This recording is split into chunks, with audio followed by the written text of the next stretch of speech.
Is your 2014 Honda Accord key fob not working? The most frequent cause is a dead battery.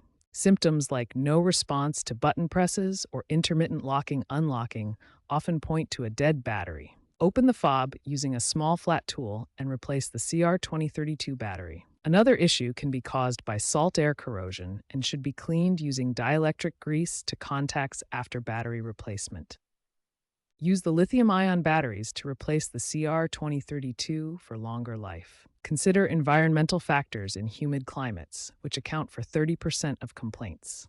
If problems persist, move on to Smart Entry Reset or resyncing. If battery replacement doesn't work, try resetting the Smart Entry system. Start by turning the igniter to the on position without starting the engine. Then, hold both the lock and unlock buttons on the key fob simultaneously for 10 to 15 seconds until the lights flash. If the reset fails, resyncing may be required.